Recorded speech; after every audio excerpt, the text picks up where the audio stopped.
Salam presisi, rekan-rekan media yang saya hormati, terima kasih. Selama ini sejak pagi hari tadi, sekira dimulainya kurang lebih pukul 9 pagi, teman-teman sudah memberikan kabar kepada seluruh masyarakat terkait perhatian publik. Yang saya hormati teman-teman media di sini hadir bersama-sama kami dari Komisioner Kompolnas. Yang pertama yang kami hormati Bapak Khairul Anam, yang kedua juga Bapak Gufron. Selama berlangsungnya dalam proses kelanjutan dari Propam yang saat ini adalah sidang kode etik, terus teman-teman memonitor dan juga dipantau, dan kemudian bersama-sama dengan Kompolnas melihat bagaimana proses ini berjalan. Saya juga didampingi oleh Karwatprof, Brigadir Jenderal Polisi Agus Wijayanto, dan saat ini teman-teman media, kami akan menyampaikan terkait dengan kegiatan pelaksanaan sidang KKIP atas nama terduga pelanggar AKBP DPK NRP 79031391, jabatan di sini ex Kapolres Bima Kota Polda NTB. Sidang telah dilaksanakan tepatnya pada pukul 9.00 waktu Indonesia bagian Barat sampai dengan pukul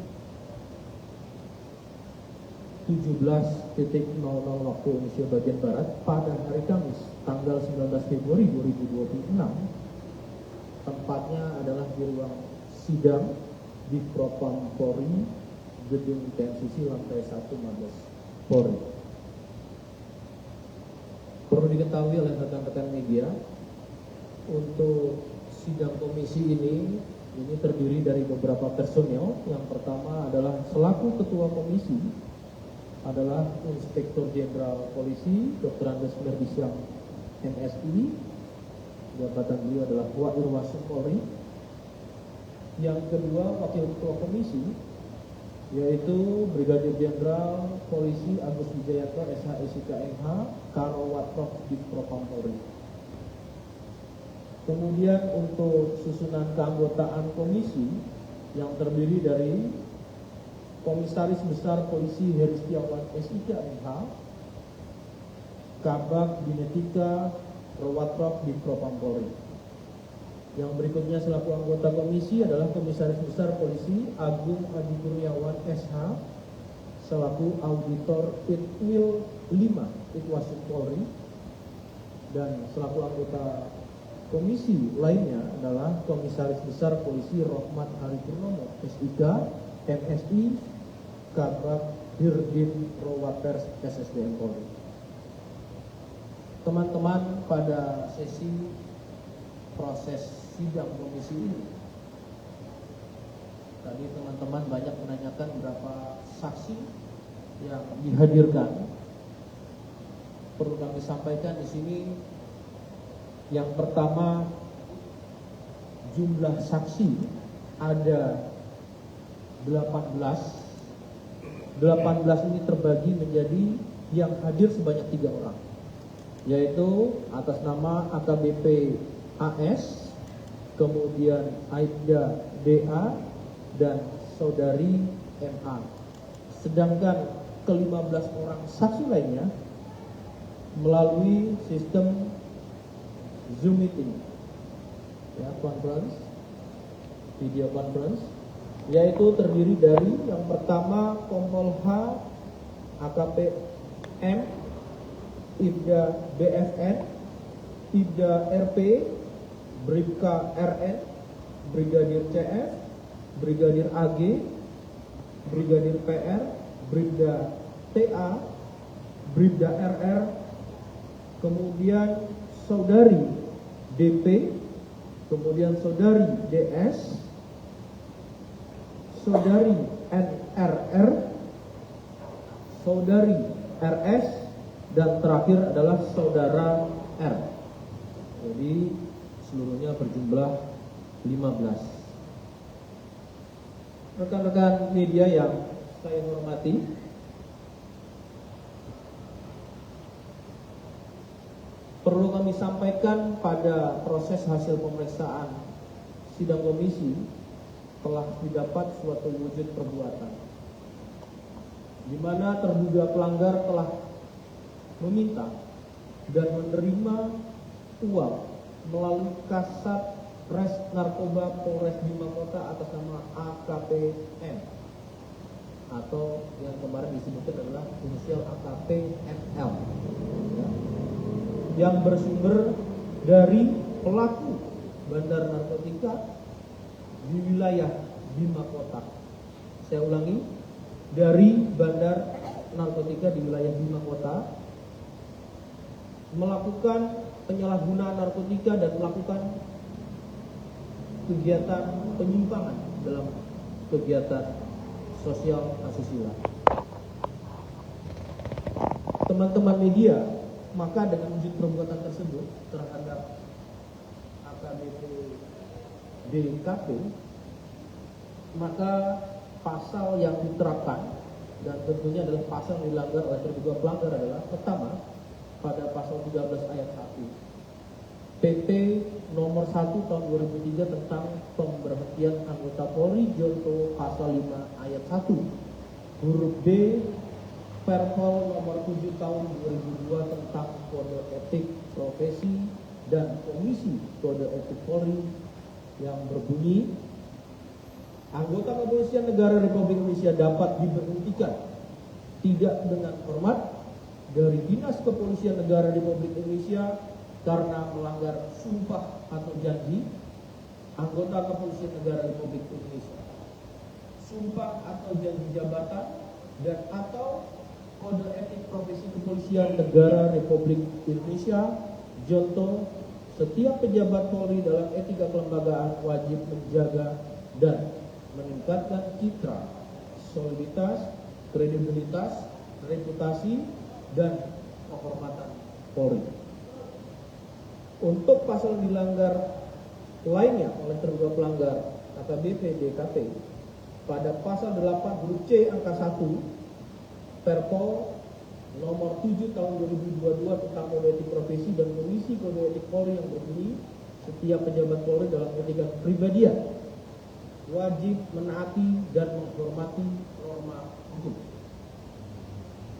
Pasal 10 yang berikutnya ya, pasal 10 ayat 1 huruf D Perpol nomor 7 tahun 2022 tentang kode etik profesi dan komisi kode etik Polri yang berbunyi setiap pejabat Polri dalam etika kelembagaan dilarang menyalahgunakan kewenangan dalam melaksanakan tugas kedinasan.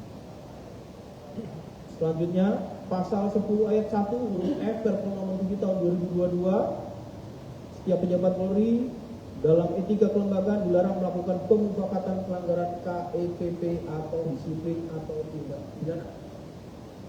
Pada pasal 13 huruf D Perpol nomor 7 tahun 2022 tentang kode etik profesi dan komisi kode etik Polri berbunyi setiap setiap pejabat Polri dalam etika kepribadian dilarang melakukan perilaku penyimpangan seksual atau disorientasi seksual. Pada pasal 13 huruf E Perpol nomor 7 tahun 2022 setiap pejabat Polri dalam etika kepribadian dilarang melakukan penyalahgunaan narkotika, psikotropika, dan obat terlarang meliputi menyimpan, menggunakan, mengedarkan dan atau memproduksi narkotika, psikotropika, dan obat terlarang. Dan untuk yang terakhir pada pasal 13 huruf F Perpol nomor 7 tahun 2022 setiap pejabat Polri dalam etika kepribadian dilarang melakukan perzinahan dan atau perselingkuhan. Dengan wujud perbuatan dan pada pasal-pasal yang dilanggar oleh terduga pelanggar pada putusan sidang KKIP Yang pertama sanksi etika, yaitu perilaku pelanggar dinyatakan sebagai perbuatan tercela. Yang kedua, pada putusan sidang KKEP, sanksi administratif berupa penempatan dalam tempat khusus selama 7 hari terhitung mulai tanggal 13 sampai dengan 19 Februari 2026 di ruang Patsus, Biro Provos, di Propam Polri dan telah dijalani pelanggar. Yang B, A ya, pemberhentian tidak dengan hormat atau PTDH sebagai anggota Polri. Atas putusan tersebut, pelanggar di hadapan ketua dan anggota komisi pada putusan sidang menyatakan menerima. Rekan-rekan, itu sebagai proses dalam persidangan hingga pada putusannya, dan perlu kami sampaikan kepada seluruh teman-teman media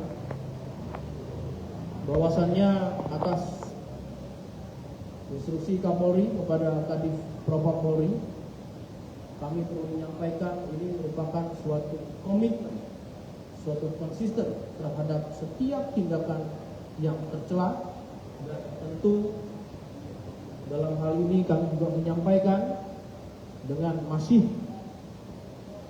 maraknya kasus narkoba yang dilakukan oleh beberapa oknum anggota yang berdampak pada tidak optimalnya penanganan dan pemberantasan narkoba sebagai program Asta Cipta Presiden Republik Indonesia. Maka berdasarkan perintah Kapolri, di Propam Polri dan jajaran akan melaksanakan kegiatan pemeriksaan urin. Sekali lagi, melaksanakan kegiatan pemeriksaan urin yang akan kita laksanakan di seluruh wilayah atau jajaran Kepolisian Negara Republik Indonesia secara serentak, dan akan melibatkan fungsi pengawas baik itu internal maupun eksternal, baik di tingkat Mabes maupun sampai dengan tingkat kewilayahan.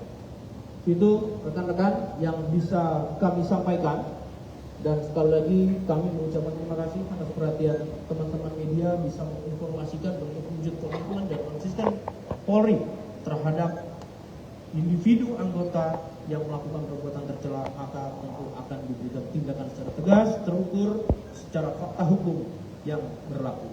Sekali lagi saya ucapkan terima kasih kepada Download Tribun X sekarang, menghadirkan lokal menjadi Indonesia.